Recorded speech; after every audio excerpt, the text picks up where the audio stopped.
to another Inside Music Row. Today we'll take a look back at some of our most popular segments.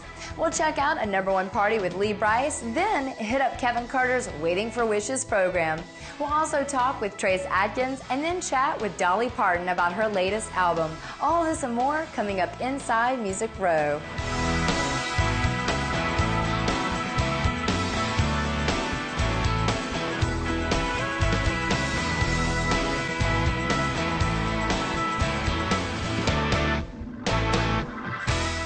Hey there, I'm Bailey, and I'm so glad you joined us for another Inside Music Row.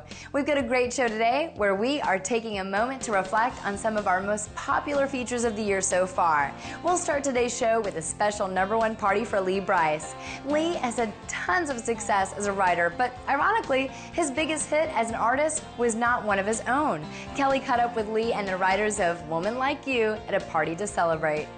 A Woman Like You, we're here today to celebrate a #1. I'm here with John Stone, one of the 3 writers. How are you? I'm great. How are you? I am so good. What a great song. I have to just ask you the question, who came up with that idea?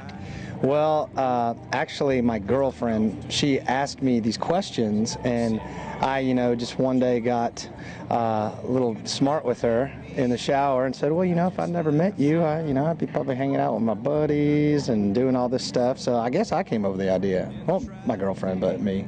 Yeah, how fun. So it's from a real situation with her, and you brought it into the room, and you wrote with Phil Barton and Johnny Bulford. Okay. Yeah. And now, is this the first #1 for all 3 of you? It is. It's the first #1 for all 3 of us, and the first #1 for Lee as an artist. So it's very exciting.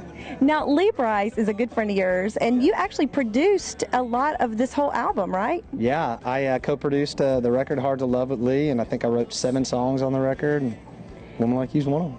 How did all that come about? Because, y'all have been friends for a long time, but, this is sort of a new thing for Lee, and it's just exploded for both of you. Talk a little bit about how that came together. Well, Lee and I have been buddies for a long time, and we've only really been writing for a couple years. And the first song we ever wrote together, Kenny Chesney cut, and it was on from there. We just wrote all the time, and we just have a chemistry in the studio, and we always have, and just doing demos and stuff. And we wrote this song. The whole thing started with me bringing Lee the song the day we wrote it, and I said, Lee, man, I don't know where you are on this record. I was not in the production side of things with Lee at this point, and I said, hey man, I don't know where you are with this record, but I think I wrote a hit song today that I think you would like. So we were out grilling out at his house, and he goes, man, yeah, play it for him. And I played it for him, and he flipped over it, and we cut it the next day the way that we wanted to in the studio. And I was just going to call it, publishing money. We weren't going to go, cut a record or anything like that, and we just nailed it. And then basically I finished the record from there. I'd be looking for a woman like you. I've caught up with the other 2 songwriters for A Woman Like You. What a great day. #1, congratulations. Thank you so much. It's an exciting day for us. Now, this is the first #1 for all 3 of you, and was this the first time that you had collaborated together and written together? No, me and Phil have been writing for 2 or 3 years now. Yeah, he wrote with me before I even moved to town, so he took a chance on me, and I appreciate it, buddy. Yeah. All right. Well, it's working out. And I think we'd both written one song with John before we got together on this one. But we all put in a lot of stuff, and then we just had fun. I love the sound of your name. I might miss that old green Nova. We're here today to celebrate a big #1. I'm so happy for you. This is a great time for you. Congratulations. Talk about the first time you heard this song, because you didn't write this one. First time I heard this song, I freaked out. I heard this song now. I will say, before I got to the hook, I was wondering, how in the world are they going to get out of this? Because they're running themselves in a ditch with the girls, right?